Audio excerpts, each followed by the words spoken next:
एक बार एक सास ने प्रतियोगिता रखी कि मैं अपने जिस दामाद से, 4 दामाद थे, जिससे ज्यादा खुश होंगी उसको कुछ महंगी वस्तु दूंगी। अब सब लग गए सेवा में। नदी में एक दिन स्नान करने गई और डूबने का नाटक करने लगी। बड़े वाले दामाद ने बचा लिया, आ गई। तुरंत माँ ने 15 लाख रुपए निकाले और एक महंगी सी होंडा सिटी गाड़ी खरीद कर दे दी। बड़ा खुश। अब भैया 3 दामाद और रख गए सेवा में, हमें भी कुछ मिल जाएगा। फिर डूबने की एक्टिंग करी, फिर लेकर आए।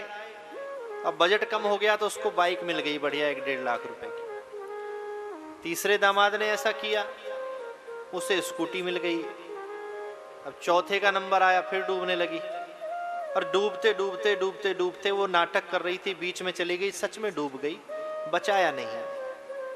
दामाद से लोगों ने पूछा क्यों नहीं बचाया? बोले उसने बचाया था तो होंडा सिटी मिल गई, उसने बचाया तो बाइक मिल गई, उसने बचाया तो स्कूटरी मिल गई।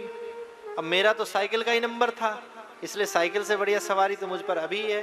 पर जैसे ही वापस आया, ससुर जी को बताया, सासू माँ डूब गई, बह गई, तुरंत बढ़िया मर्सिडीज खरीद के दामाद को दे दी। ले भैया बड़ी कृपा करी तूने, जीवन में कभी सीधी नहीं चली तो आज तूने मुक्त कर दिया मुझे झमेले से। यही स्थिति धुंधली की है कि आत्मदेव जी जो कहें उल्टा ही उल्टा करना है उसे। तो प्रसाद लेकर आए और संत ने जो प्रसाद दिया था पत्नी से कहा खा लो। धुंधली ने भी युक्ति लगाई, जाने क्या जादू टोना लेकर आए होंगे। कहने लगे अभी मैंने स्नान नहीं किया, आप इसको भगवान के पास रख दो मंदिर में और मैं सुबह स्नान करके इसको पाऊंगी। बड़े खुश हुए, इतनी श्रद्धा, और चले गए वहां से। पड़ोस से एक सहेली आई, उसको बताया, कहां से प्रसाद ले आए जादू टोना, प्रसाद खाने से कहीं संतान होती है। पड़ोसन ने समझाया कि संत कृपा हो जाए तो कुछ भी हो सकता है, आप श्रद्धा से खाइए। बोले नहीं नहीं, बोले ज्यादा से ज्यादा संतान नहीं होगी, इससे ज्यादा क्या होगा। कहने लगी बाई दिवे सच में संतान हो गई, और जैसी पंडित जी जाते हैं मैं पूरे मोहल्ले की खबर लेती हूँ, कहाँ क्या बना है, कहाँ क्या खाना है। जब गर्भ में बालक आएगा तो काफी जगह तो पेट में वही घेरेगा, डाइट कम हो जाएगी। तो उसने कहा कुछ दिन की बात है, जब पुत्र या पुत्री का जन्म होगा तो फिर भूख लगने लगेगी, फिर खाना को।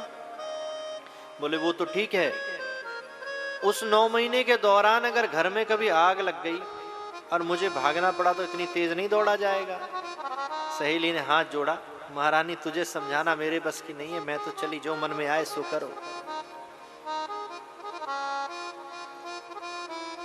स्पष्ट रूप से गोस्वामी जी ने सुंदरकांड में लिखा है, क्रोधी सम कामई हरि कथा, ऊसर बीज भय फल जथा।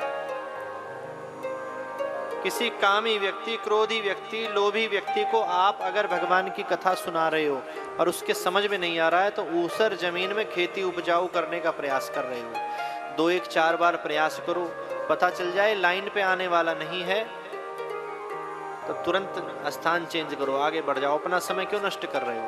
पहले तो प्रयास करना चाहिए 2-4-5 बार, किसी तरह ये सतमार्ग पर आ जाए। हमने बताया ना, अब गाड़ियां धक्के से स्टार्ट नहीं होती, आधुनिक कारें, तो अब व्यक्ति धक्के से धर्म के रास्ते पे चलता है। पहले धर्म पे चलता था तो कारों में धक्का बहुत लगता था, अब तो 10-10 साल तक हम लोग गाड़ी रखते हैं, धक्का ही नहीं लगता है। तब 10 दिन ऐसा नहीं बीतते थे जो धक्का ना लगता हो।